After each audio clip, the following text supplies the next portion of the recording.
Muy bien, estimados estudiantes. Acaban de escuchar un fragmento del famoso Requiem de Mozart, pieza que compuso adviniendo su muerte, ¿no? Fue tan visionario que fue capaz de adelantarse su muerte y en ese contexto compuso el Requiem, ¿no? Del cual han escuchado una parte que es la famosa Lacrimosa, ¿no? Muy bien, buenas tardes con todos. Vamos a empezar nuestra sesión de clase de día que, que versa sobre, que versará sobre los contenidos del capítulo 5. Esto es capacidad eléctrica y condensadores. Como ya hemos adelantado, el concepto de capacidad eléctrica al concepto de condensadores, ¿no? Se iba a presentar, se iba a visualizar cómo haya forma de uso de energía en cuanto a su almacenamiento. Espero que se acuerden de los comentarios hechos en su momento en cuanto a ello, ¿no? Allá vamos a trabajar el tema de condensadores, fíjense, ¿no? Que ya viene. En esta idea preliminar de energía potencial electrostática, allá se puede concebir como energía para formar distribuciones de carga y veremos que aquí cuando se carga un condensador, lo que se hace es lograr dos distribuciones sigma, una sigma más y una sigma menos, y como ya hemos descrito, es la energía que se almacena en el sistema, ¿no? Cuando uno forma el sistema de cargas. Y eso ocurre en un condensador, entonces un condensador será visto como hay un sistema donde estamos aplicando esa idea de la energía potencial electrostática al formar dos sigmas y quedará almacenada en ese sistema usando obviamente el concepto de capacidad eléctrica, quedará almacenada en el sistema la energía, ¿no? Como ya lo hemos establecido y adelantado en su momento, ¿no? Como ya ustedes sospecho empiezan a recordar, ¿no? Esa será la óptica, ¿no? Entonces, capítulo 5 capacidad eléctrica y condensadores. Ese será el horizonte, ¿no? Esa será la guía, la directriz, ¿no? Vamos a empezar con las ideas de capacidad eléctrica y como ustedes pueden rápidamente imaginar capacidad, uno puede pensar en capacidad volumétrica para tener el análogo o símil, ¿no? Allá, la capacidad eléctrica se puede muy bien comparar con la capacidad volumétrica de un depósito, ¿de acuerdo? Allá tengo un conductor y yo almaceno ahí carga, pero ¿qué cantidad? ¿Hasta cuánto lo podría hacer? ¿Hasta cuándo lo podría hacer? Allá pienso automáticamente, relaciono automáticamente con la capacidad de un recipiente, ¿no? Imagínese un balde, ¿no? Allá la capacidad volumétrica de un balde tiene un tope, ¿no? Podré yo ir llenándolo de agua, ¿no? Pero tendrá un tope. Una vez que se alcance este tope, por más que le eche agua, se derrama, ¿no? Como todos conocemos de la experiencia común y corriente, ¿no? Allá la capacidad eléctrica es exactamente igual, pero con el agua, entre comillas, carga, ¿no? Con la carga. Allá tengo un conductor, puedo almacenar carga, tendrá una capacidad eléctrica, ¿no? Pero se hará hasta cierto límite, porque si tú le echas una carga más, esta se derrama. Esta se sale, ¿no? Se escapa del sistema, porque ya se excedió con esta la capacidad eléctrica, ¿no? Esa es la idea básica y funciona perfectamente bien. Hay el concepto de capacidad eléctrica comparado ¿no? a la capacidad volumétrica de un recipiente, ¿no? La capacidad volumétrica de un recipiente. Ella tendrá un tope entonces, ¿no? Y dependerá obviamente del sistema. Allá hablamos del condensador, ¿no? Hablamos del cuerpo, del conductor, ¿no? Allá. Empecemos con el caso del conductor y el caso sencillito, un conductor con una forma bastante favorable, para rápidamente descubrir los correlatos, ¿no? Allá, como sabemos, se puede colocar carga sobre este conductor haciendo trabajo sobre ella, ¿no? Hacemos trabajo para ir cargando paulatinamente a este conductor, ¿no? Esfera de radio R, hacemos trabajo, ¿no? ¿Y podemos saber cuánto trabajo se hace? Por supuesto que sí, ¿no? Pero aquí lo que nos interesa es el correlato, ¿no? Allá se va colocando la carga en este conductor, como sabemos, esta carga se va a movilizar hasta que el sistema sea un equipotencial, ¿no? Es un conductor. Y se empieza a encontrar un correlato entre la carga y el potencial que adquiere este conductor. Es bastante obvio pensar que el potencial que adquiere este conductor, ¿no? Esta esfera conductora de radio R, será proporcional a la carga que se va colocando, ¿no? Y es más, cuando hallamos el potencial del sistema, ¿no? De la esfera conductora, sabemos que, ¿no? Esa distribución de carga se puede concentrar, ¿no? Se puede reemplazar al sistema por esa carga puntual con la misma carga Q que posee el sistema, ¿no es cierto? Entonces el potencial se podría hallar, ¿no? Si tengo ahora un sistema equivalente, que es una carga puntual que va a ser equivalente al sistema colocada en el centro, nos preguntamos cuánto vale el potencial eléctrico de esta carga a una distancia R de la carga. Eso está aquí. Hay el potencial que va adquiriendo la esfera, el conductor, como ya se había previsto, a ser así, ¿no? KQ entre R, ¿no? Allá el potencial que va adquiriendo directamente proporcional a la carga que se va colocando, ¿no? Que se va almacenando, ¿no? Y recuerda que esta carga se trae desde el infinito, donde el potencial puede ser cero, siempre pensando en esa carga puntual equivalente al sistema Q en el centro, ¿no? Y el potencial aquí, que vale B, que también ya lo sabemos, ¿no? ¿Qué es esto?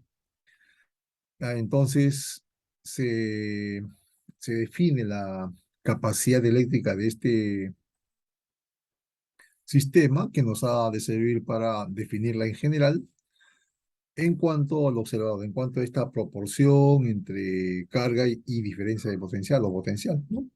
Recuerda que es lo mismo hablar de diferencia de potencial en este caso que potencial aquí, porque la diferencia que es el potencial aquí menos el potencial en el infinito, que es cero, da exactamente el potencial B. Así que hablar de delta de B o B es lo mismo en este caso, ¿no? Pero se define así, ¿no? Se define Q entre delta de B, ¿no? La capacidad eléctrica de este sistema que nos ha de servir para lo que viene, será la carga Q colocada en el sistema, ¿no? Recuerda que esta carga Q chiquita, ¿no?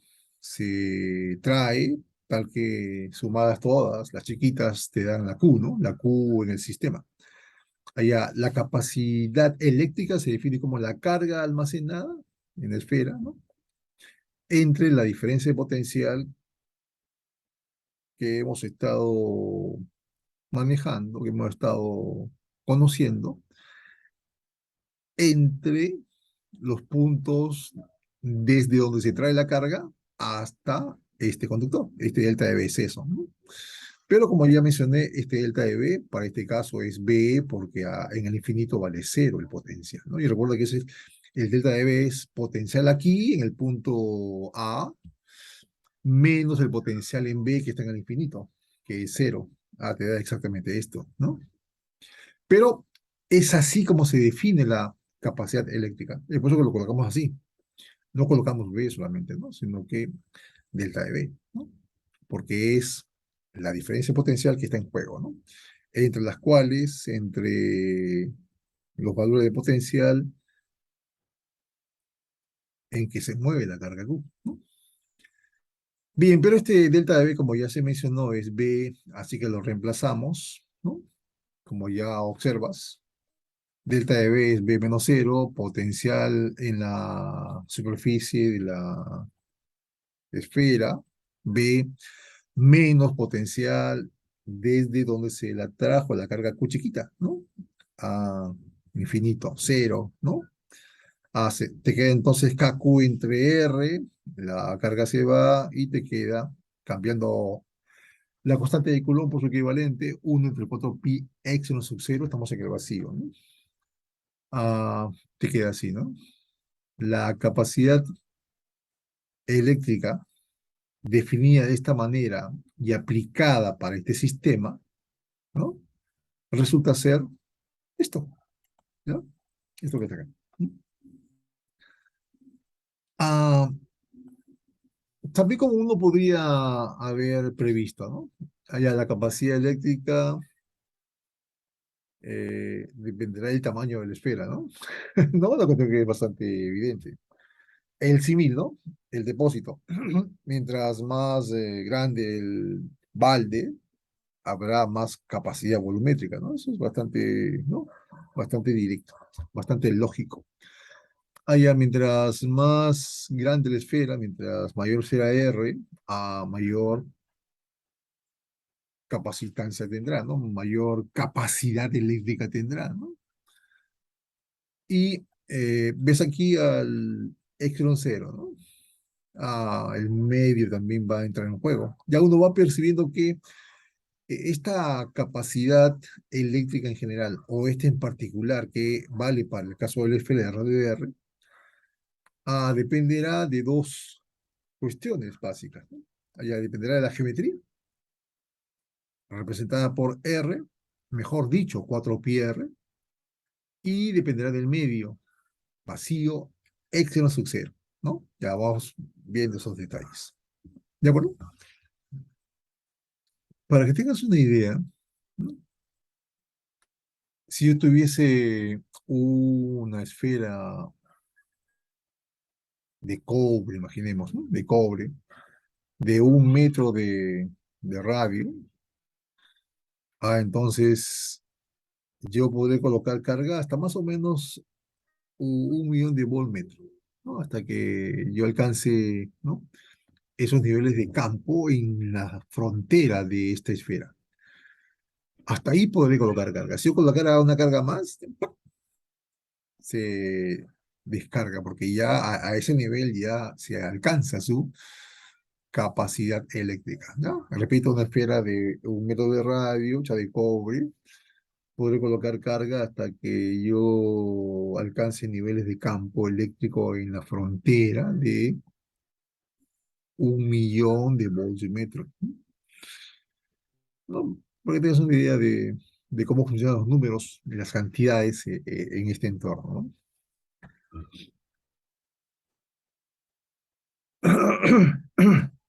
Ahora, ¿qué pasa si tengo ahora dos conductores?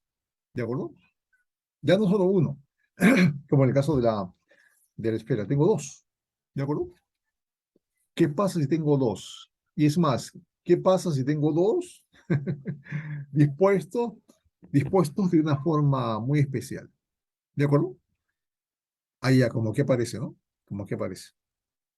De suerte tal que si yo, ¿no? Cargara la parte interna, si yo cargara al conductor interno con una carga más Q y al externo con una carga menos Q, ¿de acuerdo? En esta disposición fundamentalmente ideal, a todas las líneas de, de fuerza, las líneas de campo, ¿no?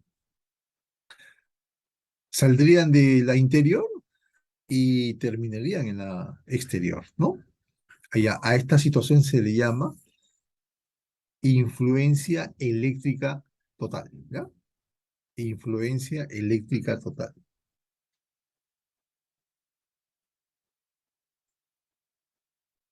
Influencia eléctrica total, ¿ya? ¿Ya? Como comprenderás, es una situación ideal, porque esto es imposible de alcanzar, ¿de acuerdo? Pero uno se puede acercar tanto como quiera, ¿no?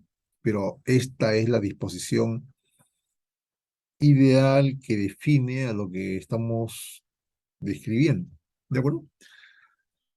Allá la capacidad eléctrica del sistema se define exactamente igual, ¿no? La carga Q, la carga Q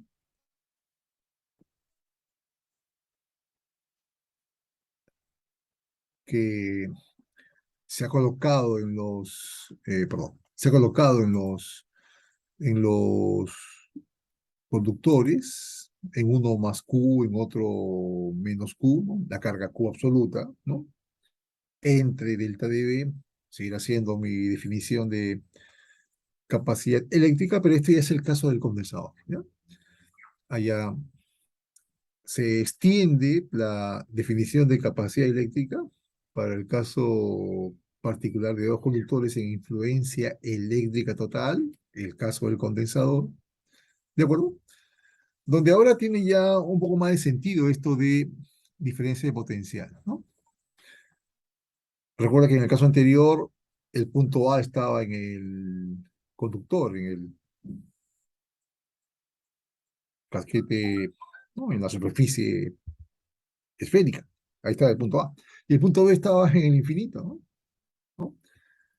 Acá ya no tanto es así, ¿no?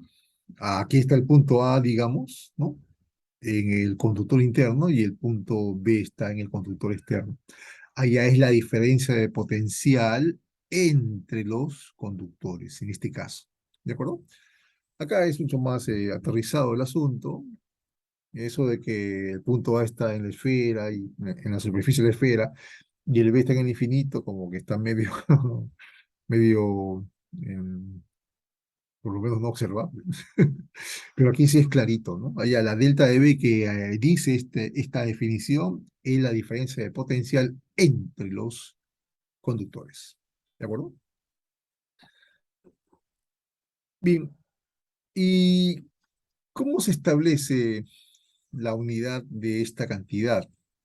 Que, como ya se ha indicado, está asociada a la cantidad de carga que se puede colocar en el sistema. Ahora, sistema de dos conductores. En el caso anterior, solo la esfera, ¿no? Pero en el fondo es lo mismo, ¿no? Allá tendrá una unidad que se derive de esta ecuación, ¿no? Unidad de carga eléctrica, Coulomb, unidad de diferencia de potencial, potencial, ¿no? Volt, ¿no? Será entonces Coulomb entre Volt, eso es el farad, ¿ya? Faradio, ¿no? Y se representa con una F mayúscula. Y se habla de valores típicos de orden de mili, ¿no? Mili no tanto, ¿no? Micro, ¿no? Nano, ¿no? Pico, son los más vistos, observados. Mili, ¿no? Deci, Farad son muy especializados, ¿ya? Sobre todo los Farad, ¿no?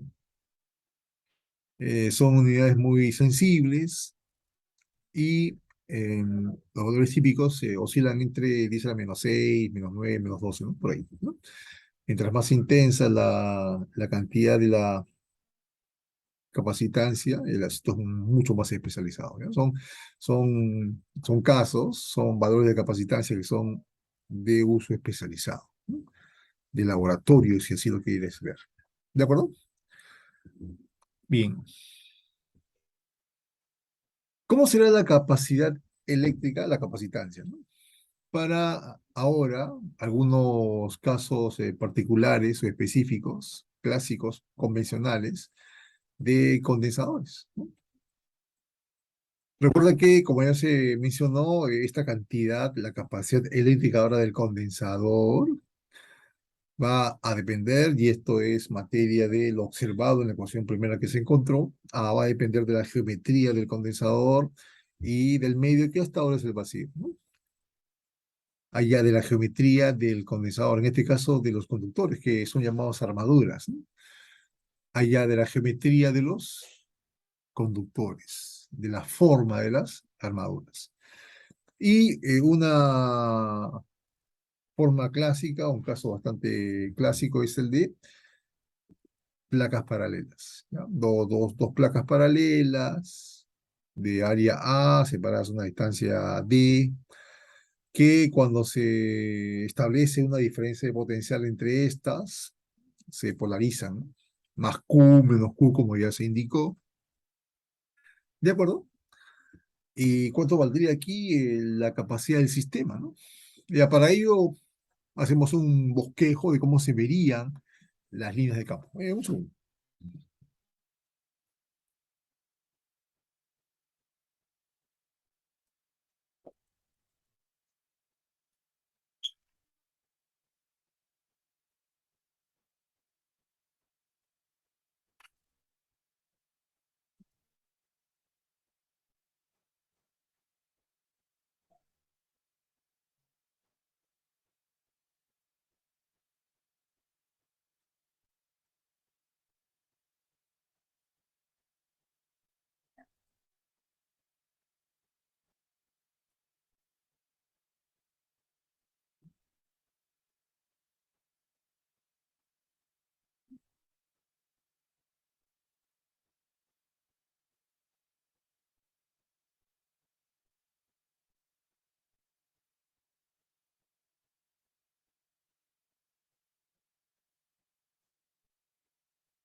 Muy bien.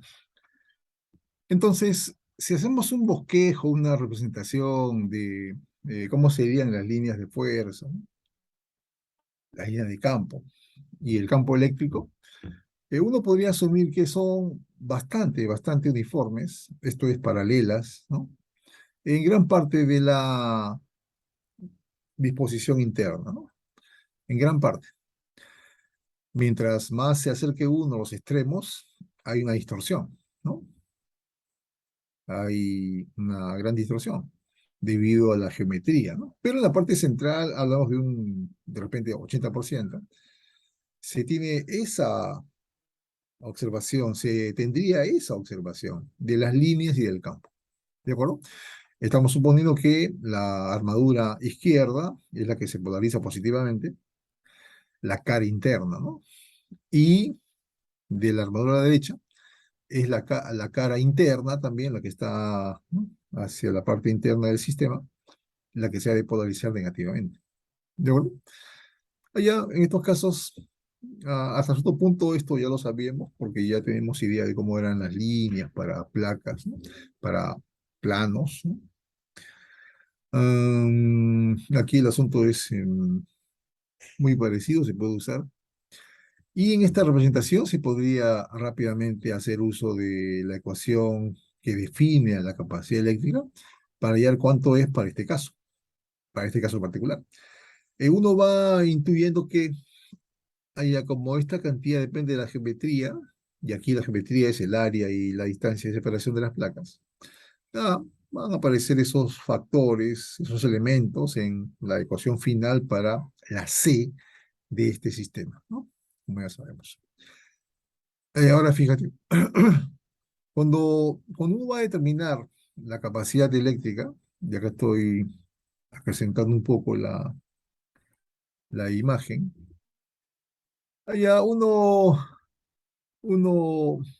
aplica la definición, ¿de acuerdo? Como ahí se está observando, C igual a Q entre delta de B, y uno reemplaza la carga Q haciendo uso de Gauss, como ahí observa, ¿no?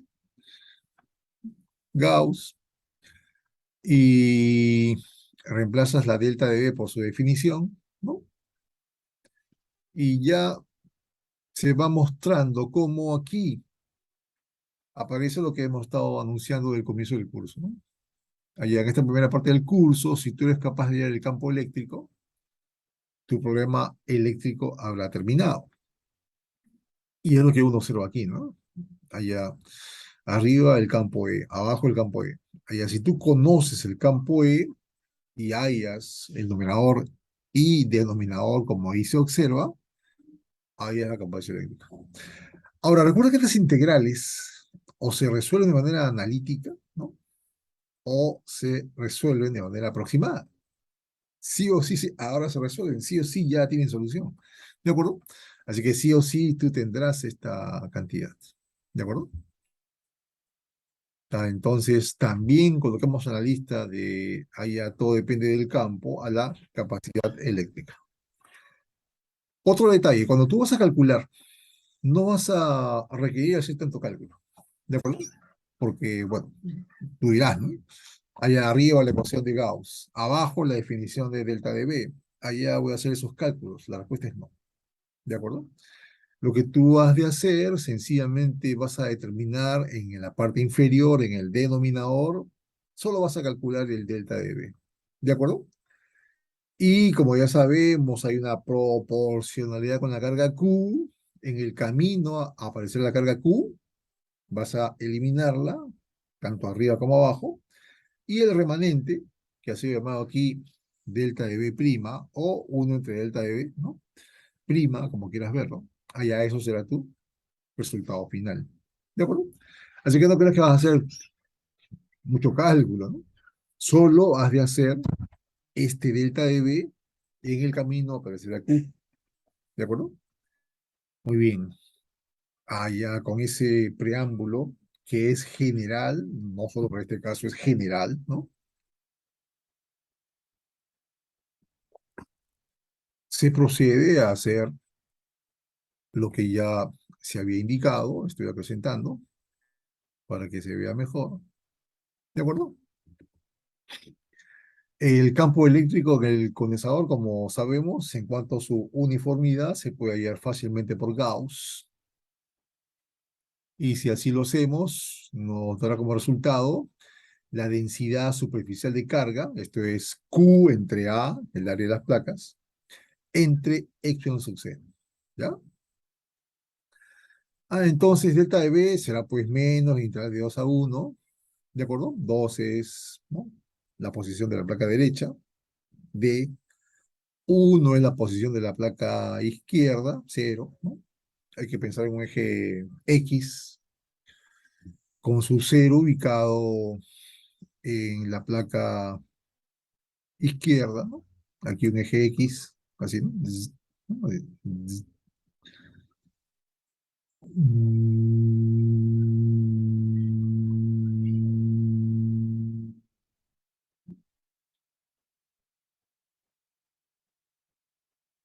hay que pensar en un sistema como este, ¿no? ¿No?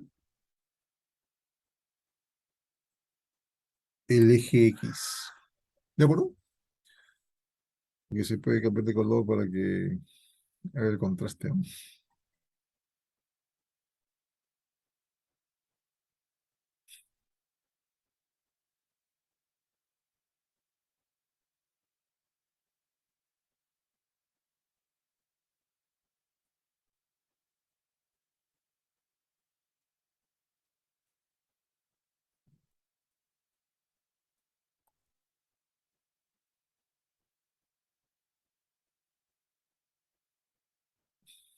¿No? Ahí mejor, ¿no?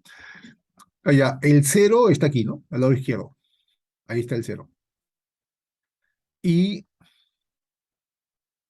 el lado derecho, la placa derecha, aquí está la posición 2, ¿no? Posición uno 0, posición 2 en X, el eje X, D. La separación de las placas es D, ¿no? Muy bien.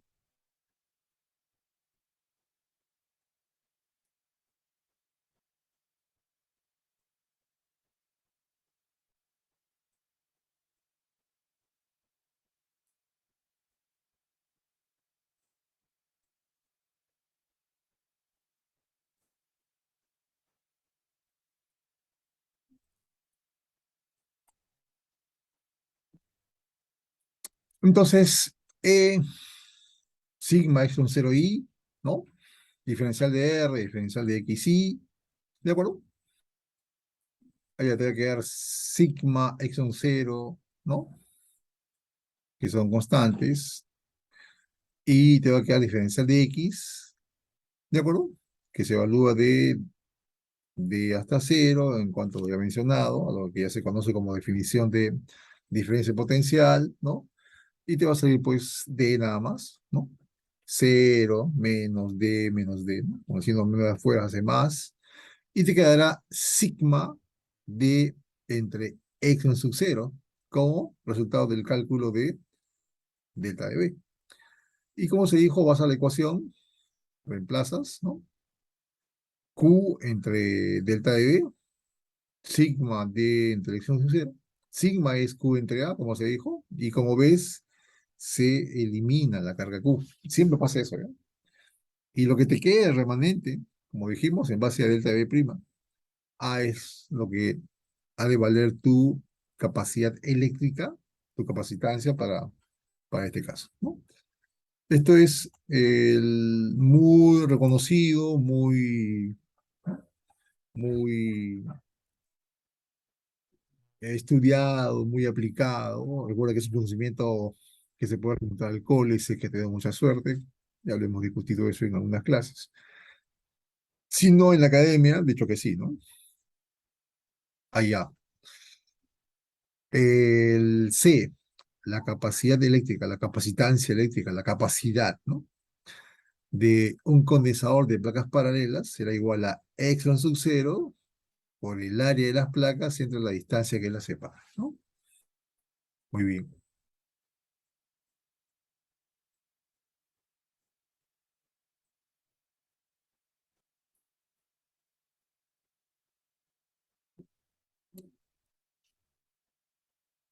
La parte geométrica del sistema, AD, como ya se había presumido, y el medio, ¿no? El vacío, ¿no? Muy bien. Otro tipo de condensador bastante usado, bastante visto, es el de armaduras, ¿no? Conductores, casquetes cilíndricos, dispuestos en cuanto que comparten el mismo eje axial, ¿no? Como ahí se observa. ¿De acuerdo? Allá es un sistema de radios R1, R2, ¿no? R1, R2, de altura H. ¿Cómo será la capacidad eléctrica de este condensador? Aplicamos la definición, ¿de acuerdo? Ahí, como sabemos, solo calculamos delta de B, que en el progreso aparecerá siempre Q, debido a esta proporcionalidad entre Q y delta de B, B. Y cuando esto ocurra, vamos a la ecuación de definición de C y ahí operamos, para que lo que nos queda será C, ¿no? ¿Y cómo llamamos esta delta de B? Se requiere el campo, ¿no es cierto? Se requiere el campo. ¿Y cómo hallamos el campo? Bueno, también es una situación de alta simetría, así que se puede hacer uso de Gauss. Esto representa al casquete interno, esto al casquete externo.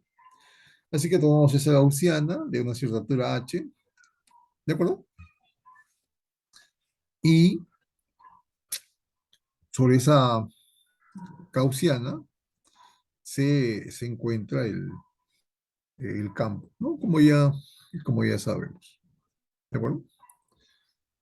Allá en ese contexto se aplica otra vez Gauss debido a la alta simetría, ¿no?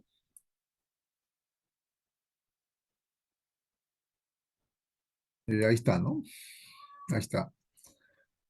Se supone que esta gaussiana debe ser tomada de tal manera de que es una superficie cerrada, podría ser un cilindro echado, ¿no? Con su eje horizontal, ¿no? Una etapa, ¿no? Dentro del conductor, conductor interno, y la otra etapa en la posición donde se iría el campo, ¿no? Esto es entre las armaduras, entre los conductores, ¿no? Como es indicado, ¿no? Seguir el campo aquí, en esta zona. ¿De acuerdo? Entonces, bueno, entonces se aplica Gauss en ese entendido,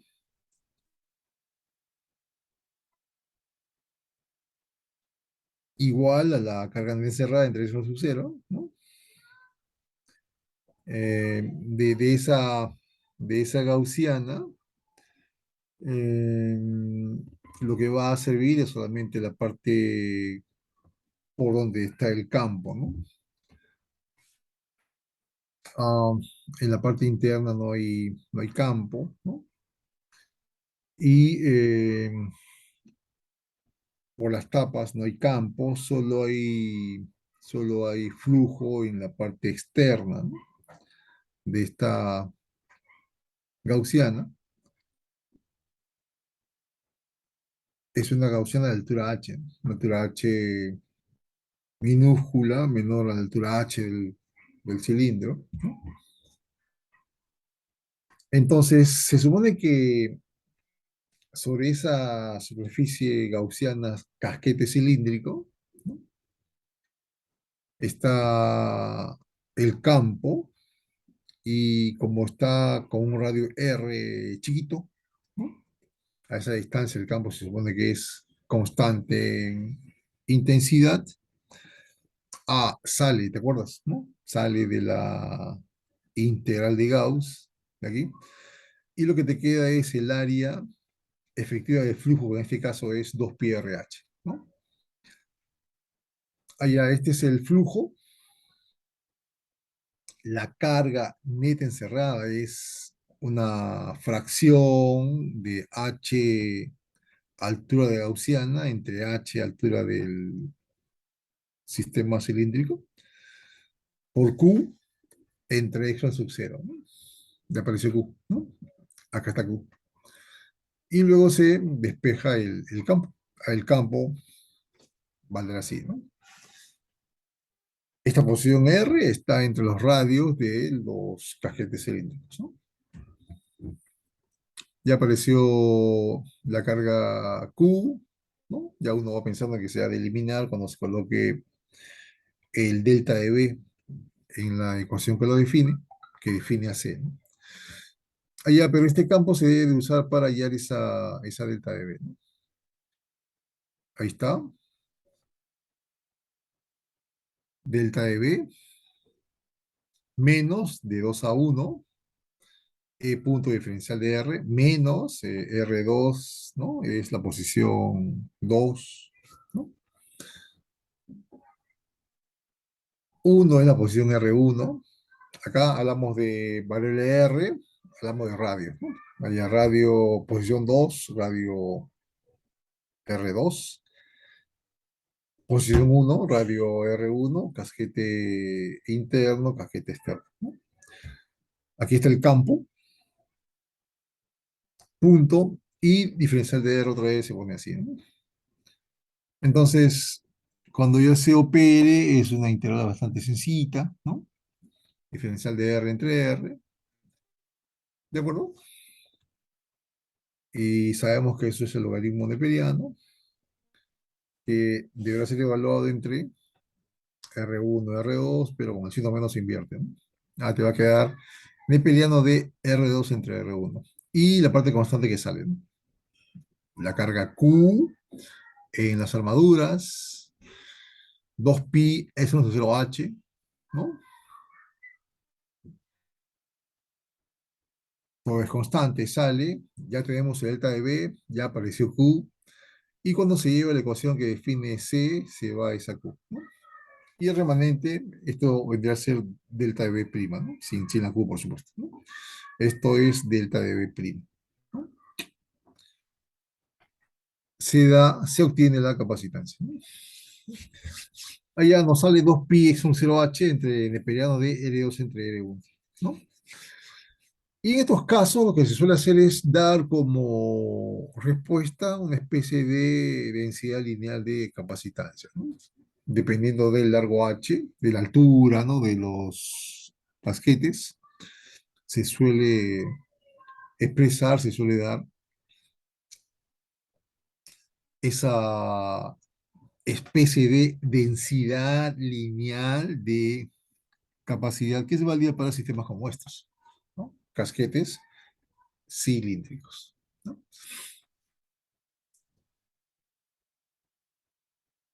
Bueno, acomodando ahí, ¿no? Jugando ahí con los factores, ¿no? Yo requiero un 4 para que la inversa de K en esta posición sea esto, ¿no? Entonces requiero dos 2, ¿no? Me aparece este 2, ¿no? Ya se entiende que es equivalente a esto, ¿no? Muy bien. Y siguiendo la misma idea, siguiendo la misma cuestión, se obtendría, para el caso de ahora un condensador con armaduras, conductores, que son casquetes esféricos, ¿no? La misma idea, ¿de acuerdo? E incluso más sencilla porque como ya sabemos, uno puede resumir, ¿no? Uno puede reemplazar estas densidades superficiales de carga, ¿no? Como si fuesen cargas puntuales con la misma carga del sistema, pero colocada en el centro, ¿no? Se puede presumir rápidamente que el campo entre las armaduras, ¿no? El campo que estaría aquí, ¿no? Se supone que este condensador esférico tiene un casquete de radio R1, un casquete de radio R2. Esta es gaussiana, que no sabe permitir ayer el campo. Pero insisto, ¿no? Allá, si yo sumo una carga Q, ¿no? Una carga Q, como está uniformemente distribuida, allá yo puedo siempre reemplazarla por una Q mayúscula, ¿no? Una Q en el centro. Y nos preguntamos cuánto valdría el campo a una instancia R, ¿no? R minúscula. Esta R minúscula va desde R1 hasta R2, ¿no? En general. Pero en esta posición arbitraria de la gaussiana, posición R, ¿cuánto es el campo de una carga Q mayúscula en el centro? A una distancia R de ella. Acá Q entre R cuadrado, como ya sabemos, ¿no? Ahora, se hace formal, ¿no? Usando Gauss, toda la historia, sale exactamente lo mismo, ¿no? Como tú puedes observar, ¿no?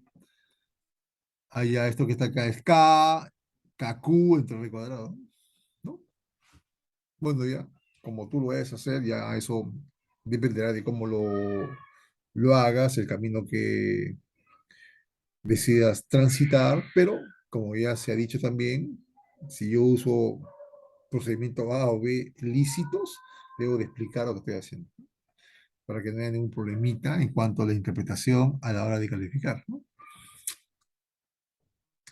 Entonces, dado el campo, ya está ahí, ¿no? El campo, hecho de una u otra manera, se va a la ecuación de delta de B, por ejemplo, otra vez, se va a la ecuación de delta de B, que es esto, ¿no?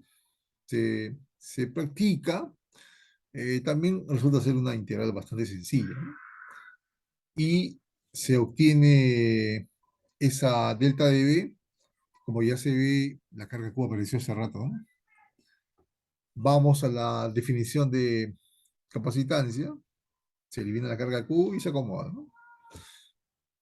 La capacidad eléctrica para un sistema, ¿no?, de dos conductores casquetes esféricos con el mismo centro, será 4pi x1 R1 R2 entre R2 menos R1. O acomodando convenientemente, quedaría así, ¿no? Que es su equivalente. Acá se ha cambiado la inversa de 4pi x1 por K, ¿no? Porque esto acá es la inversa de K, ¿no? La inversa de K, ¿no? Ahí está. ¿De acuerdo? Muy bien.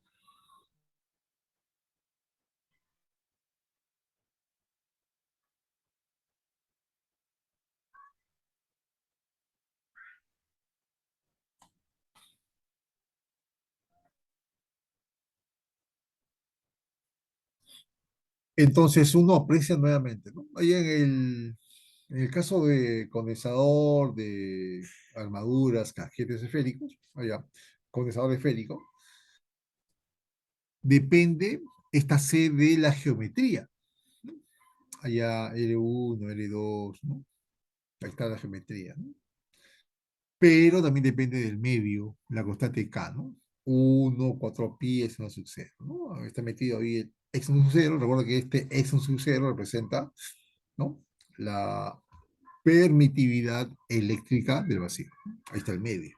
¿De acuerdo? Muy bien.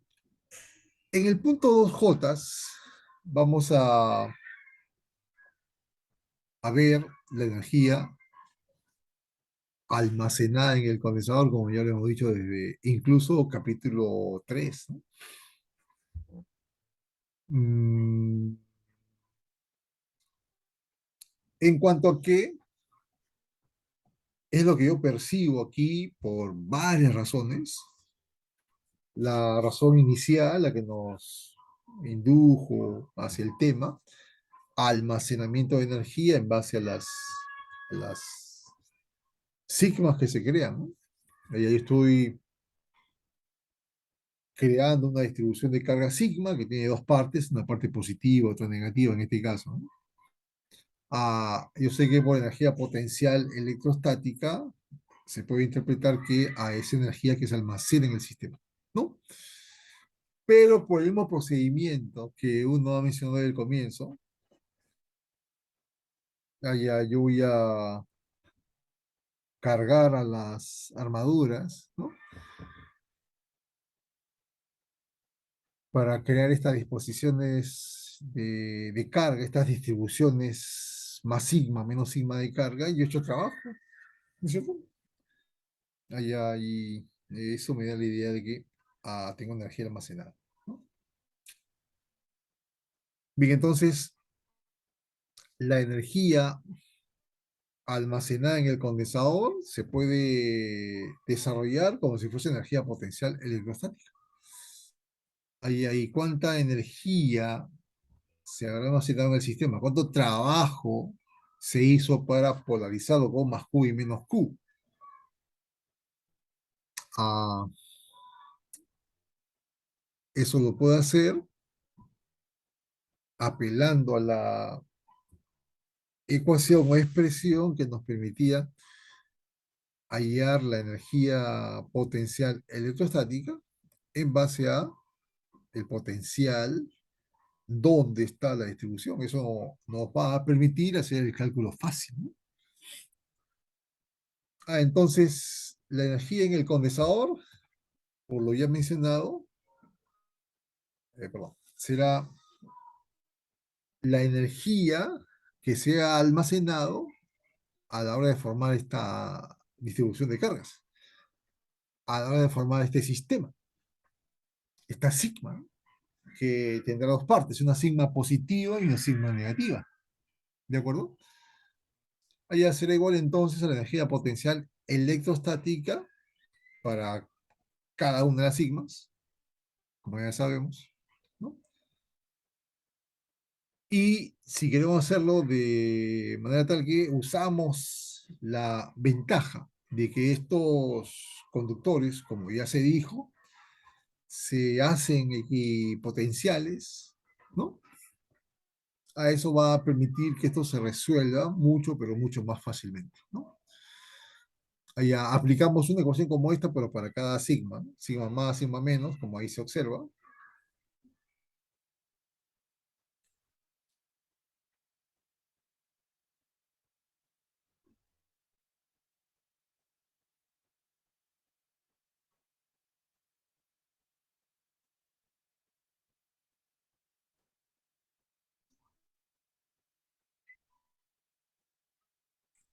Ahí está, ¿no?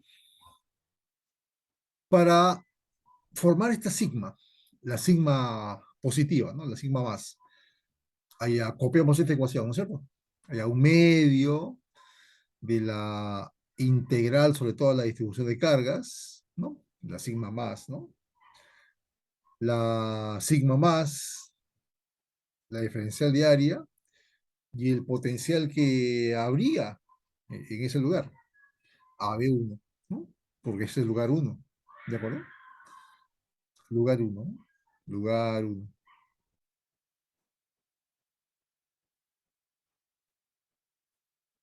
Y otro tanto para la energía potencial electrostática en la sigma negativa, en esta que está aquí, ¿no? Entonces copiamos otra vez la ecuación, como ya estás viendo abajito, ¿no?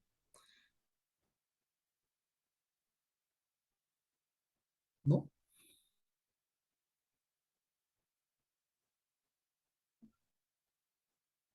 Un medio, la integral, la sigma negativa ahora, ¿no? Diferencial de área y el potencial en esa otra forma,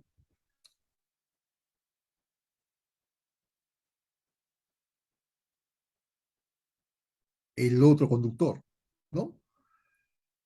Ahí a la otra armadura. Sabemos que alcanzará un potencial V2, ¿no? Constante. Así que como también ya puedes intuir, se ha de extraer esas Bs, ¿no?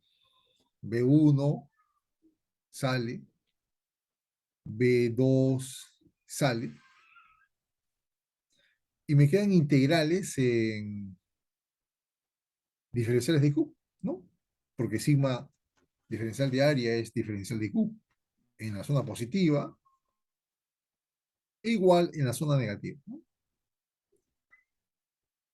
Pero sabemos que sigma diferencial de área es diferencial de Q. La suma de todos los elementos de carga en la armadura positiva, en el conductor positivo, quedará pues más Q, ¿no? O Q más, como quieras, ¿no? Y la suma de toda la carga, todas las cargas en la zona negativa te dará pues menos Q, ¿no? O Q menos, como quieras, ¿no? Donde tú sabes que este Q más, ¿no?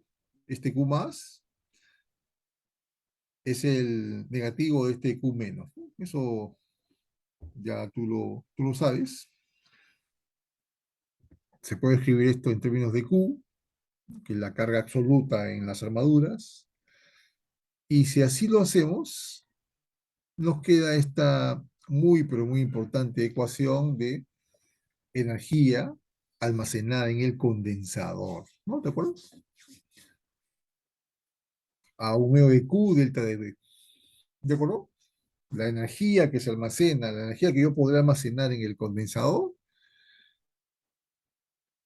un medio de Q delta de B. ¿De acuerdo? Pero, pero, tú podrás modificar un tanto este resultado haciendo uso de la ecuación que define la capacitancia eléctrica, ¿no?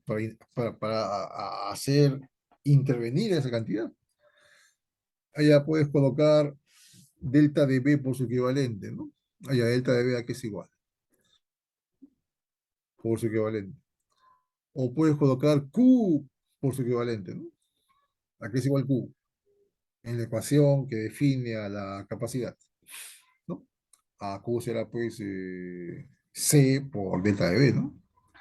Y aparecen dos formas muy usadas, equivalentes a esta, para efectos de determinar, ¿no? La energía que se ha podido almacenar en el sistema condensador, ¿no? Esta es la que se obtiene al final de cuentas, ¿no?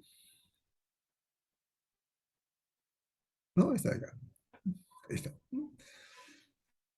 Pero haciendo esas transformaciones con Q o con delta de B, se obtendrían estos resultados, ¿no?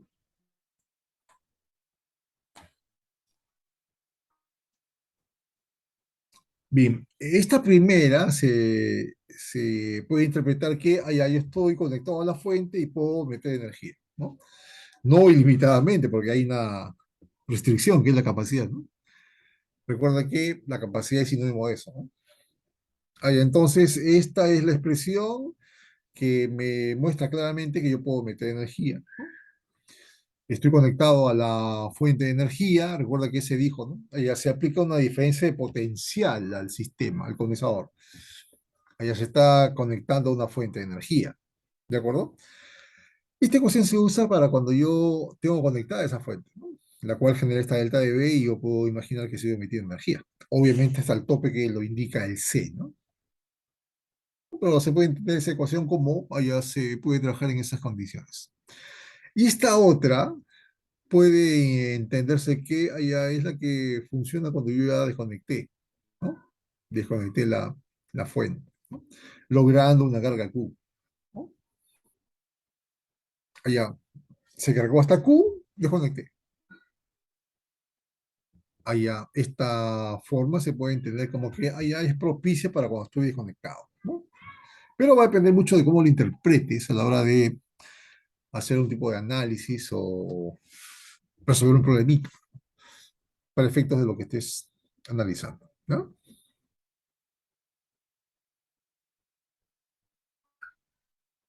Ahora, ¿cómo ensamblas a los condensadores? ¿Cuál es su ensamble? Sus arreglos, sus conjuntos más clásicos. Existen dos, ensamble en serie, cuando están dispuestos de esta forma, se aplica una diferencia de potencial del sistema de tres condensadores, pueden haber menos o más, ¿no? El asunto estribará en que yo podré representar al arreglo, conjunto, ensamble de condensadores, en este caso uno, 2 y 3, por un equivalente en todo propósito, ¿ya? Yo podría reemplazar a este ensamble, conjunto o arreglo por un solo condensador que hará las veces del sistema. Sí, yo podría obtener al llamado equivalente. Para obtenerlo, debo de apelar a leyes de conservación. ¿De acuerdo? Conservación de la carga, conservación de la energía vista por delta Cp. ¿De acuerdo? Allá, en estos casos, aplico estas leyes de conservación y por la conservación de la carga en cada condensador deberá ser la misma. Si acá hay Q, acá habrá Q y acá Q también, ¿no? E igual en el equivalente, ¿ya? Y en cuanto a la conservación de la energía, como ya se ha dicho, vista en términos de delta de B, se obtendrá que la energía que estoy entregando al sistema de tres condensadores, se almacena en cada uno de ellos y tendré que la energía es igual a la suma de esas energías en cada condensador. ¿De acuerdo?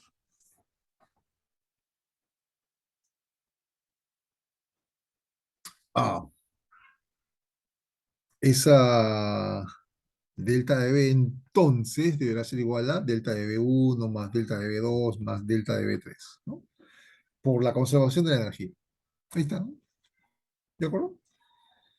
Uno siempre ha de usar estas condiciones, estas características para hacer el análisis. ¿De acuerdo?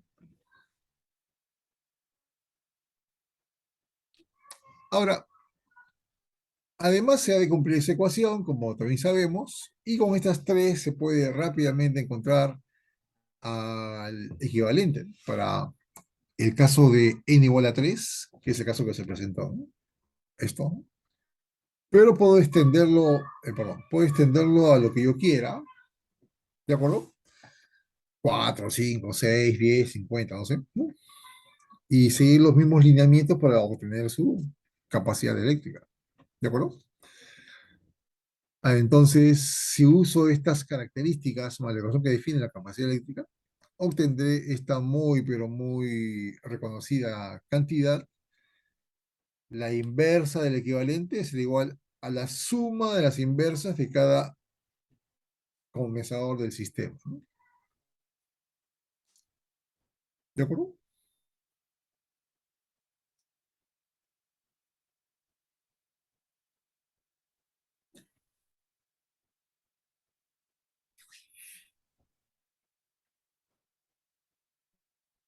Ah,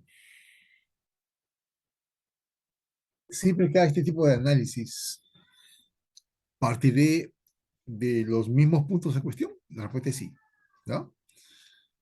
Cada vez que se analice un sistema, eso lo veremos con más detalle mañana. Cada vez que se analice un sistema en términos eléctricos, ¿de acuerdo? Uno siempre usa leyes de conservación. Conservación de la carga, conservación de la energía. Esta última se presenta o se analiza o aplica en términos de delta de B, ¿ya? Allá uno siempre usa las características del ensamble, arreglo o conjunto para determinar cuál sería la capacidad de equivalente, ¿no? Esto se pondrá otra vez en tela de juicio, se discutirá un poquitito cuando, insisto, mañana se haga la parte de circuitos eléctricos, ¿no? Y el segundo ensamble que se suele presentar es el ensamble en paralelo, ¿no? Que en cuanto a una primera instancia de observación, yo debo de ver ese sistema, ¿no? Así como está, ¿de acuerdo? Pero lo que realmente me debe de dirigir, lo que realmente me debe de orientar, son las leyes de conservación. Hay la conservación de la carga, conservación de la energía, vista mediante delta de B, ¿no? Eso es lo que realmente me debe orientar, ¿de acuerdo? Pero esta observancia, esa disposición es un elemento primario, pero no decisorio, ¿de acuerdo? Entonces se plantea exactamente la misma pregunta, ¿no? Un ejemplo como este, que será ahora destacado por sus características, ¿no?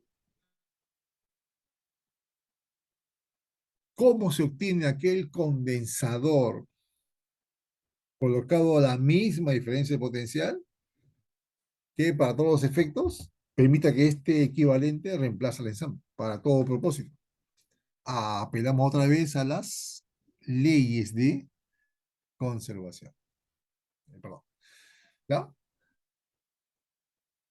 Allá. La conservación de la carga, ¿no? En el caso paralelo, se ha de asumir que cada condensador se polariza. Haya uno Q1, 2, Q2, 3, Q3. ¿De acuerdo? La carga en el sistema es Q1, Q2, Q3, ¿no? Porque cada uno se ha movilizado y ha logrado esa cantidad de carga. Entonces, esa Q, que es Q1 más Q2 más Q3, deberá ser la misma Q que se almacene aquí en el equivalente. Conservación de la carga, ¿no? Como ahí observas. Y conservación de la energía, ya vista como diferencia potencial. La diferencia potencial, delta de B, es la misma que se aplica a cada condensador y es la que se aplicará o se aplica al equivalente. Entonces eso se pone así, ¿no? La, la energía entregada al ensamble, al conjunto o arreglo en paralelo es la misma a cada condensador. ¿De acuerdo? Estas dos, con la definición de capacidad eléctrica, como ya se ha mencionado, ha de conducir a la solución, que en este caso es la suma de C1, C2 y C3, que es el caso nuestro, ¿no? Pero para N condensadores la idea es la misma, ¿no?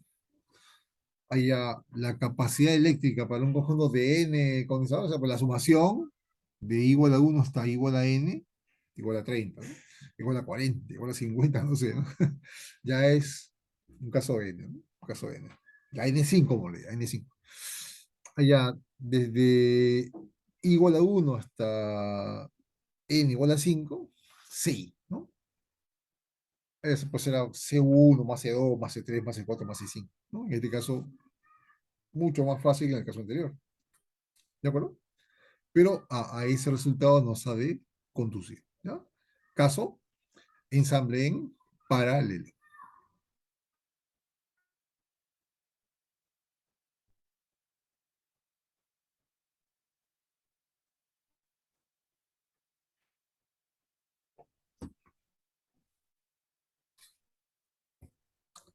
Sería interesante que tú, mejor con tu grupo, ¿no? Recuerda que todo aquí se hace en grupo, ¿no? De manera colectiva, ¿no? Interesante. Ya tú compruebes que efectivamente estos ensambles, arreglos, conjuntos son equivalentes, ¿no? Al equivalente, ¿no? O al revés, ¿no? Eh, determinar, mostrar, probar que los equivalentes, ¿no? Sencillamente pueden reemplazar para todo propósito al ensamble en cuestión, ¿no? Sería, sería bueno que tú con tu grupo ¿no? Lo compruebes, ¿no? Para que veas que así es, ¿no? Muy bien. Ahora veamos, ahora veamos cómo, ya habiendo observado ese aspecto en cuanto a la geometría del sistema, ingiere o está asociada o determina la capacidad eléctrica,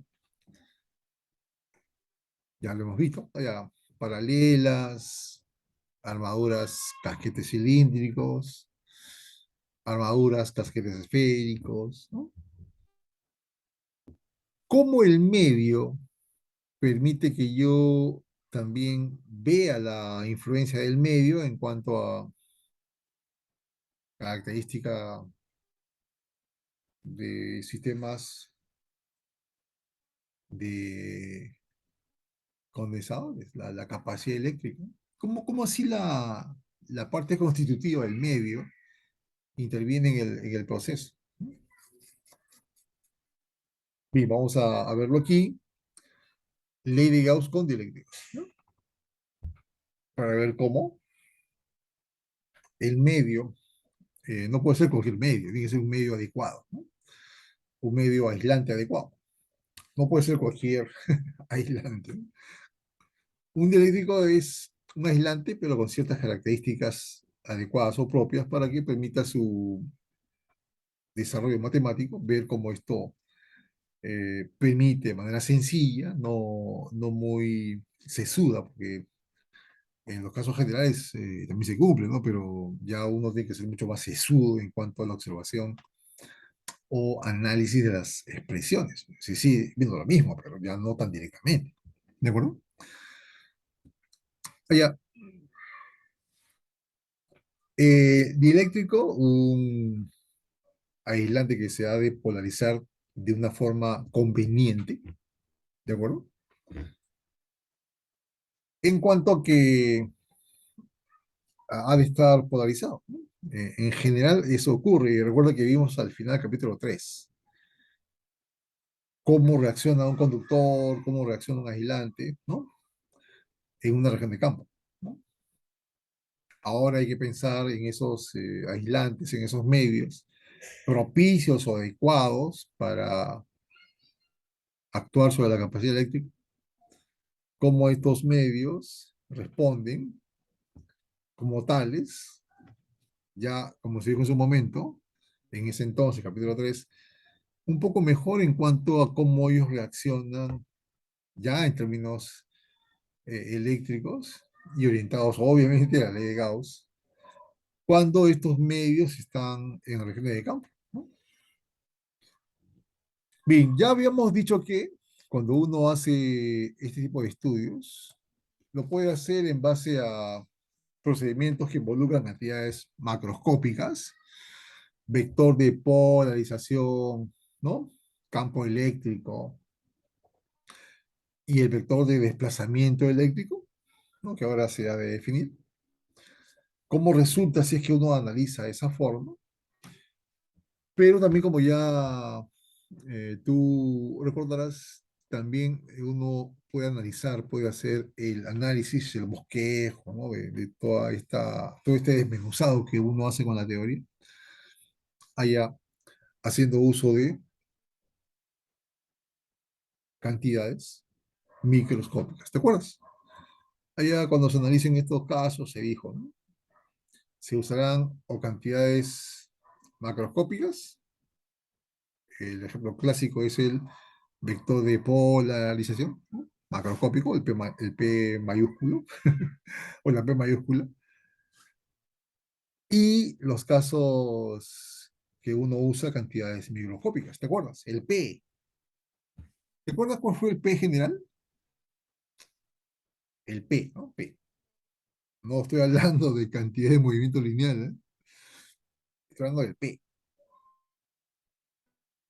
Ah, si ya te acordaste, serás resonado allá el momento dipolar eléctrico, que en primera aproximación empieza con los dipolos eléctricos, ¿no? Cuando uno coge grupos de cargas de a dos, pero podría coger de a cuatro, de a ocho y así, ¿no? Allá se puede ir por un camino, el camino de las macroscópicas, o se puede ir por otro camino, el camino de las microscópicas. Como ya, insisto, lo hemos mencionado, lo hemos establecido, ¿no? Cantidades microscópicas, el momento dipolar es su versión más sencilla, y perdón, cantidades macro, haciendo uso de estos vectores, ¿no? En el orden que ahí aparece y en el orden que los iremos mostrando. El campo eléctrico, el vector de polarización y el vector de desplazamiento eléctrico, ¿no?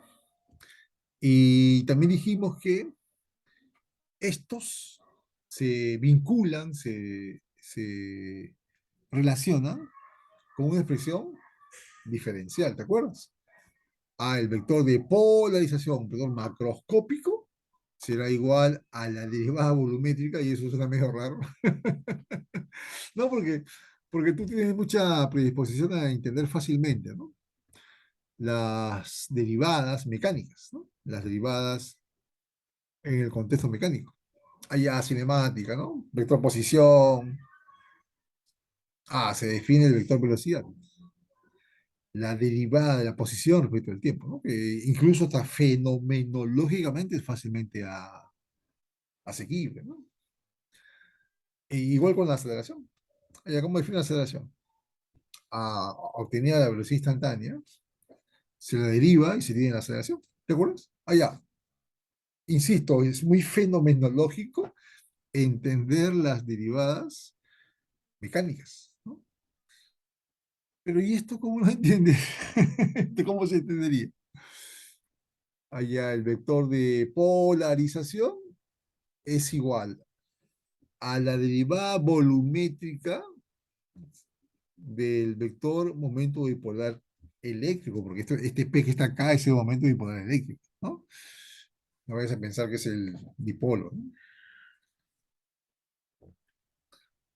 Ah, el P, el vector de polarización, vinculado con el vector microscópico, momento dipolar eléctrico, mediante esta derivada. ¿Y eso qué cosa es?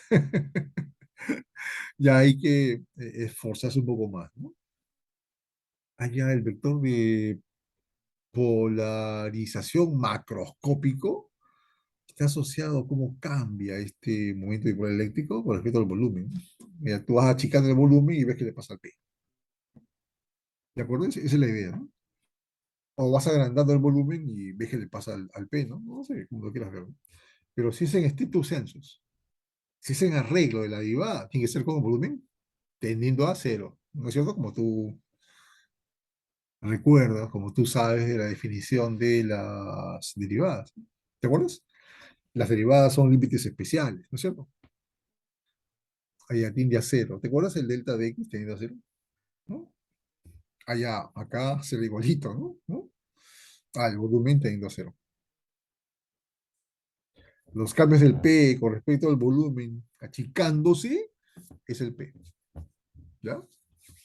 Es el vector macroscópico. Bien, ahora, uno podría describir el comportamiento de los medios dieléctricos, ¿no? Cuando estos son puestos en una región de campo, ¿no? Porque eso dice esta gráfica, ¿no? Ya lo puedo entender, ¿no? Como que se puede hacer uso de esa descomposición, ¿de acuerdo? Para efectos de describir su comportamiento eléctrico. Esto que es una más, ¿ya? Es más, no es igual, es más. Ahí, ahora sí. No sé qué lo ha pasado. Es una fluctuación de los contenidos. O los contenidos también fluctúan. Fluctúan y ahí era más, ahora pasó a ser menos. Pero perdón, era igual, ¿no? Era más, pasó a ser igual, pero no, de ser más, ¿no? ¿Ya? El comportamiento eléctrico de ese aislante especial, de ese dieléctrico, se puede estudiar en base a cómo actúa el vector de polarización en el volumen más, ¿no? Cómo actúa la densidad volumétrica de carga, ¿no? En la densidad superficial de carga. Perdón, y la densidad superficial de carga. ¿Ya? ¿Y cómo se vinculan estas cantidades, ¿no? ¿Cómo se vinculan con la P mayúscula, el vector de polarización? ¿Cómo? Ah, em, mm,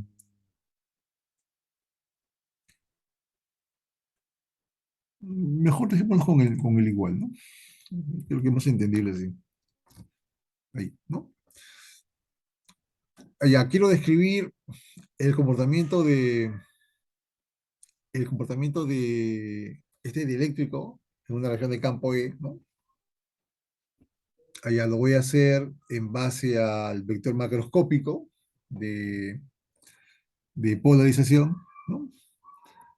Ah, pero también lo puedo hacer en forma equivalente en cuanto a cómo este vector de polarización macroscópico ha generado, ¿no? O ha creado las distribuciones en el volumen, la densidad volumétrica de polarización, ¿no? Y acá sí se suman, ¿no? Más la densidad superficial de polarización, ¿no? Yo puedo hacer esta descripción del comportamiento eléctrico del dieléctrico en la región de campo E, apelando al vector de polarización y viendo cómo este genera, crea, produce densidades volumétricas de polarización y densidades superficiales de polarización, ¿no? Así que mejor, así está mejor. De suerte tal que estas densidades se vinculan con este vector de esta manera, ¿no? Haya la densidad superficial de polarización, que está pues, en la superficie del dieléctrico, A será P.n, ¿de acuerdo? Y la densidad volumétrica de polarización será menos divergencia de el vector de polarización, ¿no? De esa forma lo asumimos, ¿no? Ahí ya el comportamiento eléctrico de este medio en la región de campo será como la superposición del comportamiento eléctrico de la densidad volumétrica de carga de polarización, ¿no? El ρ sub P, ¿no? Más el comportamiento eléctrico de la densidad superficial de carga de polarización. Así se puede plantear esta dependencia, ¿no?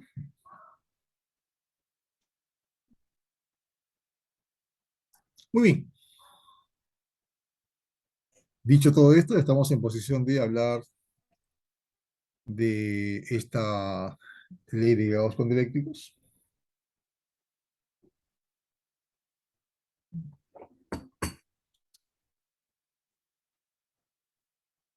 Estamos en una región, en un medio dieléctrico, ¿no? Y usamos una gaussiana en este medio dieléctrico y hay una carga neta encerrada, ¿no? Esta gaussiana está asociada a un volumen, ¿no? Delta de B. ¿De acuerdo? Bien. La carga neta encerrada podría ser de dos tipos. Carga libre, que tú has colocado ahí, ¿no? Y podría ser carga de polarización, carga que se ha generado por la polarización. ¿De acuerdo? Como por ahí estás leyendo, ¿no? Entonces aplicamos la ley de Gauss, tal cual, ¿no? El flujo del campo eléctrico a través de esta gaussiana, ¿no? Como ya empiezas a ver, ¿no? Allá el flujo del campo eléctrico a través de esta gaussiana deberá ser igual a la carga neta encerrada, ¿no? Que ahora después de dos tipos, o ahora podría ser de dos tipos, mejor dicho, carga libre más carga de polarización, ¿no? Entre X sub 0. ¿De acuerdo? Ahora, uno podría, en cierto modo, decir que la carga libre se puede escribir como densidad volumétrica de carga libre por delta de B y la carga de polarización otro tanto. Allá igual a la densidad volumétrica de carga de polarización por delta de B. ¿De acuerdo? Eso uno lo puede asumir. ¿De acuerdo? Listo. Luego, despejamos el delta de B y limitamos esta expresión, ¿no? La llevamos al límite. Esto es su tendencia, examinar su tendencia cuando delta de B va a cero. ¿De acuerdo? Allá. Lo que está a la izquierda es la definición de la divergencia del campo de ella. Esto que está aquí es la definición de divergencia del campo E. ¿Ya? Y usamos la relación entre la densidad volumétrica de carga de polarización y el vector de polarización, ¿no? Eso viene enseguida. Allá a la izquierda está la divergencia del campo E, por definición, y a la derecha reemplazamos esta rho sub P, por lo que ya se mencionó, ¿no? A es igual a menos, ¿no? Menos la divergencia del vector P, ¿no? El vector de polarización. Eso pasa a la izquierda con signo más, ¿no? Insisto, rho sub P es menos nabla punto P, ¿no? Pasa a la izquierda con signo más. ¿De acuerdo? Ya se despejó epsilon sub cero, ¿no? Ya se despejó. Y esto es igual a la densidad volumétrica de carga libre. ¿De acuerdo? Ahora arreglamos esta expresión, ¿no? Hasta que aparece esta ecuación, que es tan recurrente como lo es el caso de la energía mecánica, ¿no? La energía mecánica se define así porque aparece concurrentemente, aparece frecuentemente la suma de energía cinética y potencial. A esa suma se la define como energía mecánica, ¿no? Acá esta suma es muy frecuente y se la renombra. Allá se define a este vector, ¿de acuerdo? Al vector desplazamiento, ¿no? X 0 E más P será el vector desplazamiento, ¿de acuerdo? Con lo que se obtiene una expresión para la ley de Gauss en forma diferencial de esa manera. La divergencia del vector desplazamiento eléctrico me da la densidad volumétrica de carga, de carga libre, ¿no? Muy bien. Ahora, para materiales muy especiales, que son propiamente los dieléctricos que nosotros usaremos,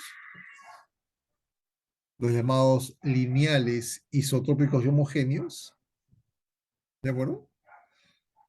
Para estos, donde el término lineal quiere decir que el vector de polarización no depende del campo E local, ¿no? Campo E en cada punto, ¿no? Local, una vecindad de análisis. Son materiales isotrópicos. Esto es, no depende de la dirección de análisis, ¿no?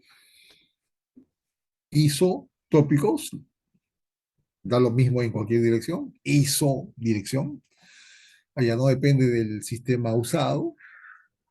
Y homogéneos, son materiales que también son homogéneos, que este vector de polarización no está asociado a las moléculas. ¿De acuerdo? Allá, para estos materiales existe una proporcionalidad entre los vectores P y E, como ahí estás observando. A esa proporcionalidad le establece este factor. El vector de polarización será epsilon 0 chi o chi, la susceptibilidad eléctrica por el campo E. ¿Ya? Tú te puedes retrotraer a física 1, ¿no? Y colocarte en el tema de allá, cuando se analiza a un sistema de partículas, a un cuerpo rígido, en cuanto a sus movimientos de traslación y rotación, ¿no?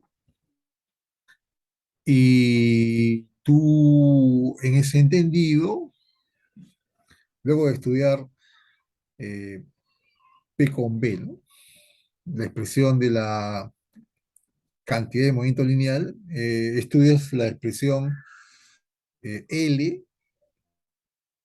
con W, el momento angular y la velocidad angular, ¿no?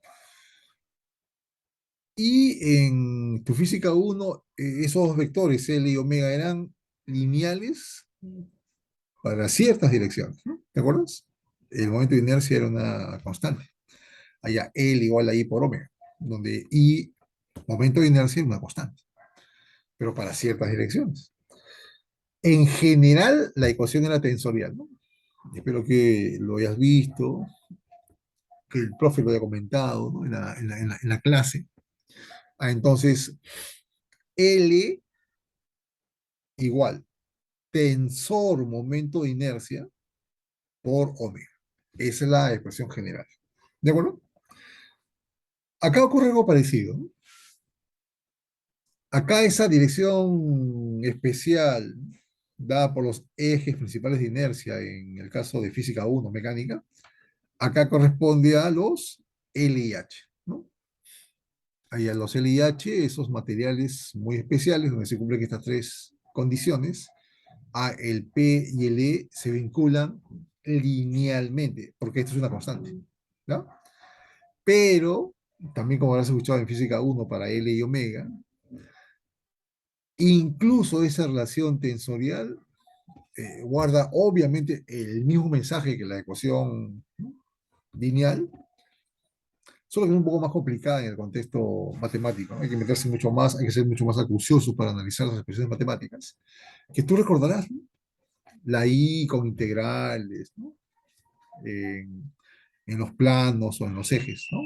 Espero que te acuerdes, ¿no? Acá ocurre igual. La expresión general va a vincular P y E también de forma tensorial. ¿De acuerdo?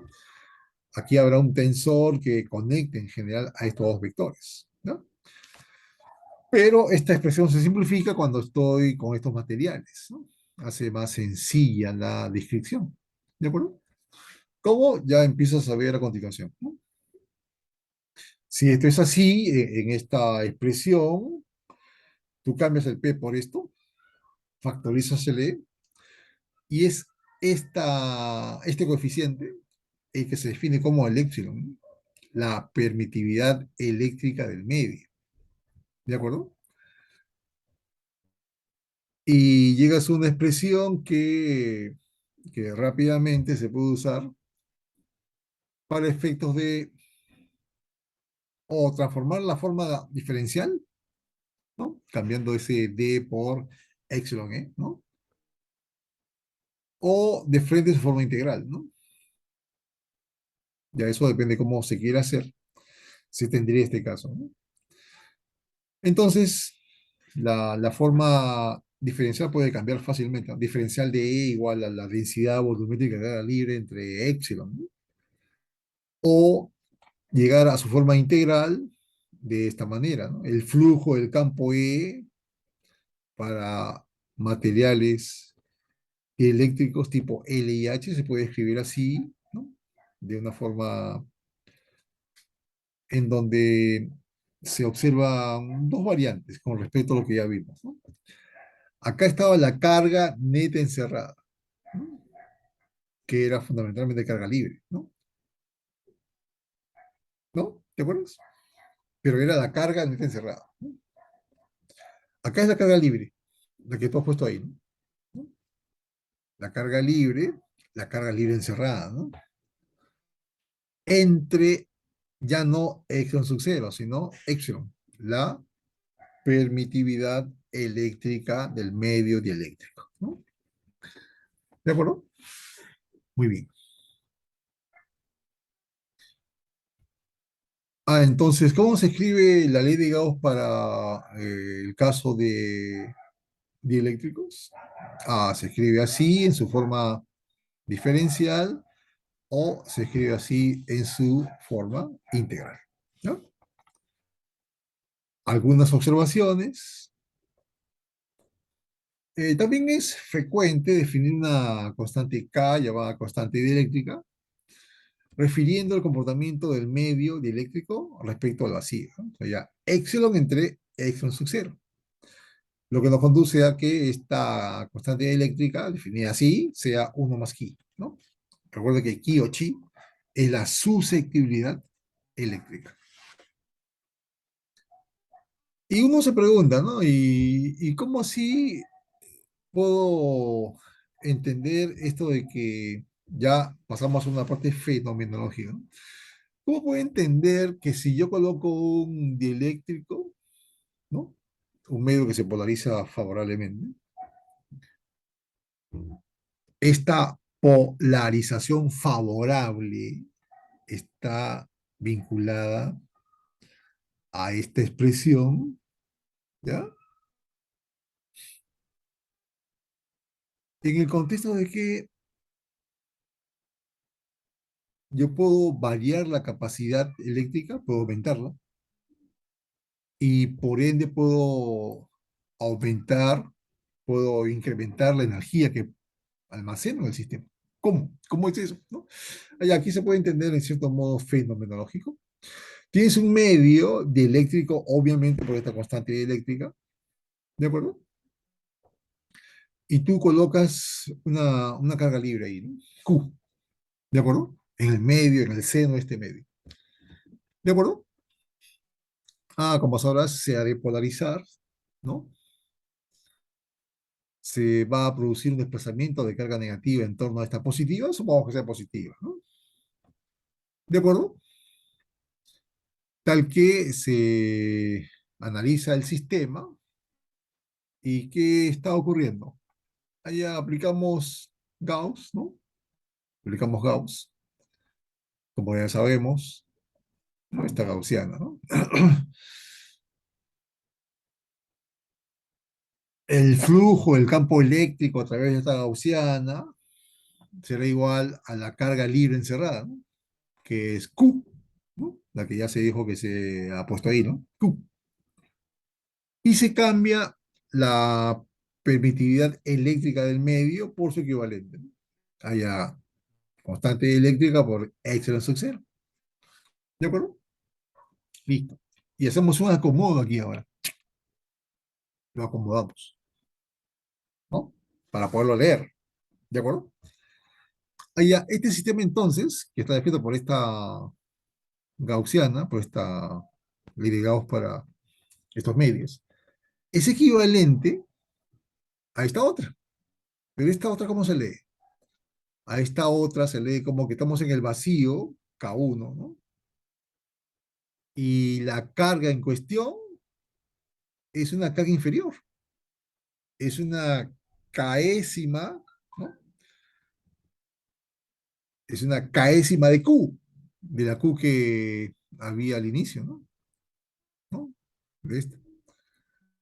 Allá, en un dieléctrico, cuando se coloca una carga libre, esta es apantallada, ¿no? Esta es reducida por las cargas de polarización, que pueden ser positivas o negativas, ¿no? ¿No? Es reducida, como se ve acá, ¿no? Si pasa de Q a Q entre K. Entonces, yo puedo ir pensando de que cuando yo coloco un dieléctrico, empiezo a pantallar cargas libres en el sistema, ¿no? Cargas en las armaduras, ¿no? Como que si las anulase, ¿de acuerdo? Como que quedase vacío el lugar. Entonces yo puedo meter más carga, ¿de acuerdo? Allá esa es la idea, ¿de acuerdo? Esa es la idea, ¿ya?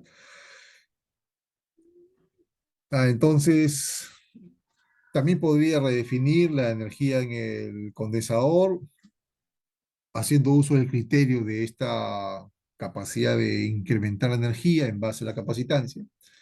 Allá la constante de eléctrica se podría definir así entonces, K sub, perdón, C sub K entre C sub cero, la capacidad con y sin dieléctrico, Y si esto se cumple, entonces puedo observar tranquilamente que si yo colocara un dieléctrico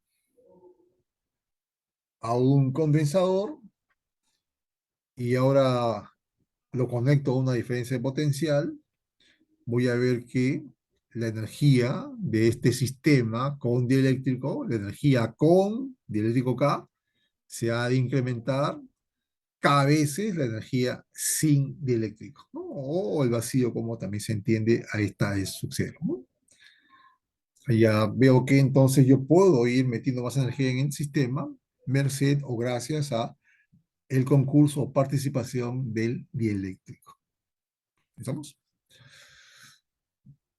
Muy bien.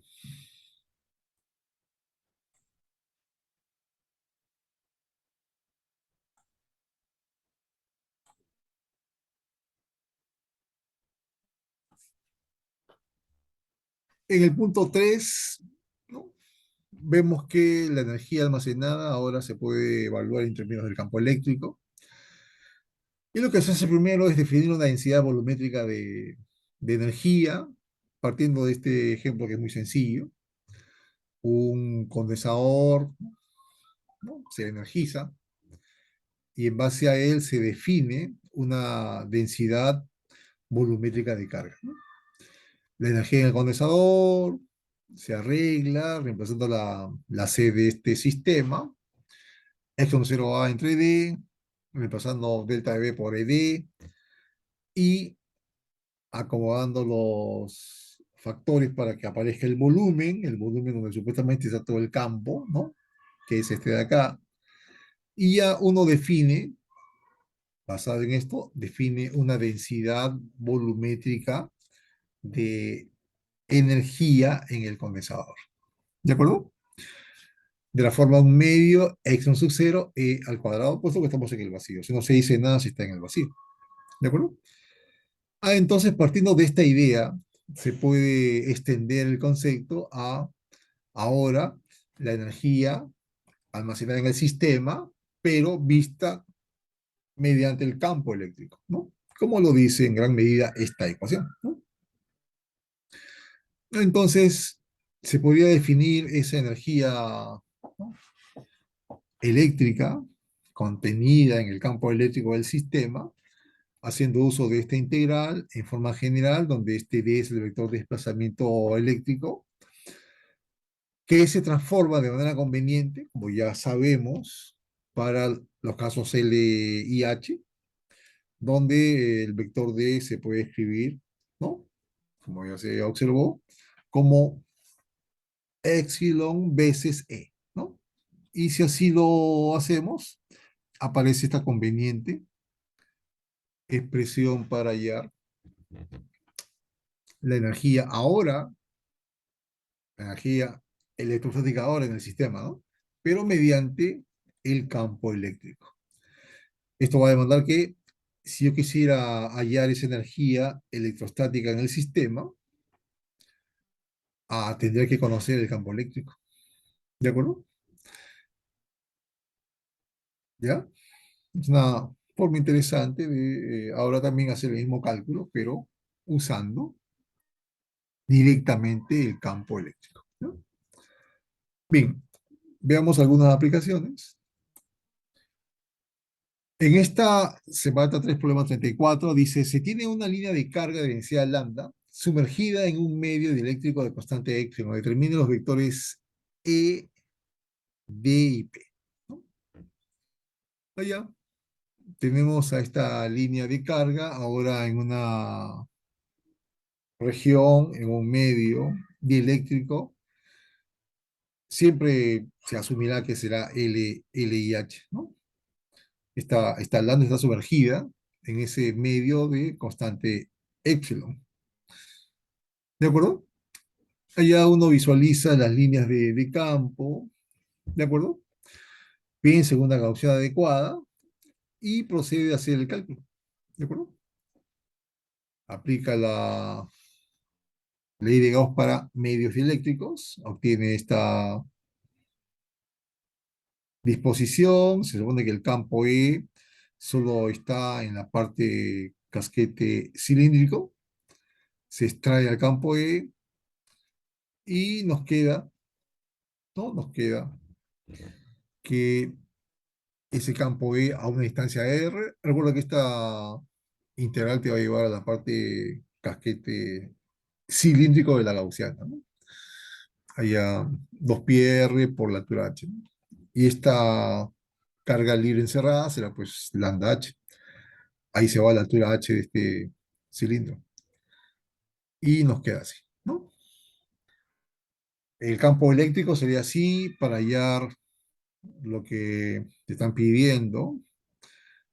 El campo D hay que afectarlo por el epsilon, ¿no?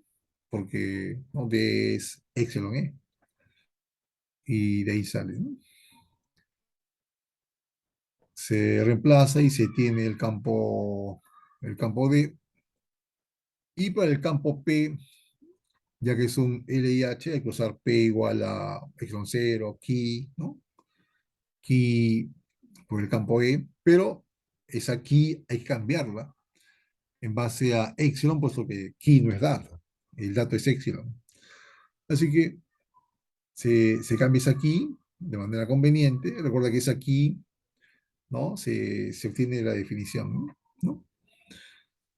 Eh, epsilon es epsilon sub 0 por 1 más chi, ¿no te acuerdas? Se hace uso de ello y se tiene el campo P, el vector P, en términos de epsilon, no en términos de chi o chi, porque esto no es dato, ¿no? Muy bien. El siguiente ejercicio, Semana 3, problema 35, nos habla de una varilla cilíndrica de longitud L y base B que está polarizada con un vector de polarización de este tipo, ¿no? Determine las densidades de carga. Ahí está, ¿no? Esta es la barra cilíndrica con esas características, ¿no? Longitud L y bases B, ¿no? Y su vector de polarización tiene estas características, ¿no? Va creciendo con X, ¿no? Y nos pide que se determinen las densidades de carga. Esto es, recuerde que hay dos tipos de densidades de carga. La densidad superficial en toda la superficie del sistema de eléctrico, en este caso ese tubo cilíndrico, y la densidad volumétrica dentro del sistema, ¿no? O sea, dentro del cilindro, ¿no? Y se desarrollan en base a sendas ecuaciones, ¿te acuerdas? La sigma sub P es, ¿no? Es P por N, ¿no? Obviamente no habrá densidad aquí en la parte cilíndrica porque el P y el N, que vendría a ser este de acá, ¿no? Son ortogonales y me da cero, ¿no? Pero sí habría en esta etapa, usando esta N, ¿no? Y en esta otra etapa usando su negativo, ¿no? Y hay que usar el P en las posiciones donde se encuentran estas etapas, posición L y posición cero, ¿no? Bien, si eso se hace, se estará obteniendo para este caso, ¿no? Sendas densidades, como ahí se observa, ¿no? En la tapa izquierda, esta densidad, sigma sub p menos a. En la tapa derecha, en esta posición, esta densidad. Y en la tapa cajete cilíndrico, no habría, ¿no? Porque ahí es ortogonal el P con el N. Y para efecto de la otra, se tendría que hacer uso de esta definición menos nabla.p, o sea, menos la divergencia de P. Se hace la divergencia, ¿no? Como ya sabemos, este nabla es derivadas parciales, ¿no? Y JK en general, punto, el P que solo tiene componente en X, será pues solamente un sumando, y quedará así, ¿no? Menos 2bx, ¿no? Por la forma del P, por esta forma del P, ¿no? Muy bien.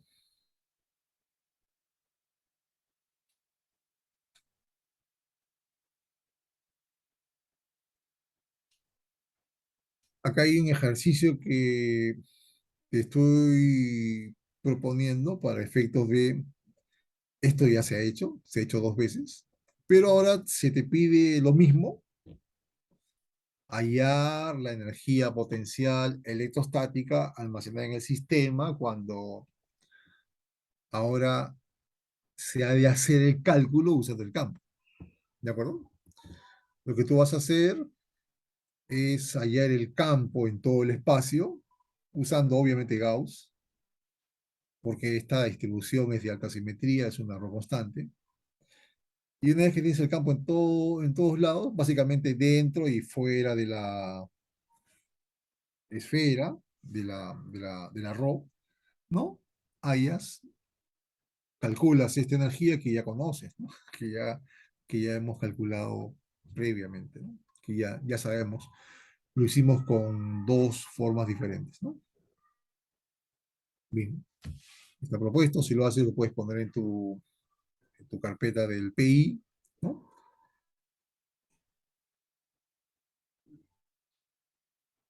Y por último, este ejercicio donde nos hablan de un condensador se compone de dos láminas paralelas de 25 centímetros cuadrados, de superficies separadas por una distancia de 0,2, ¿no?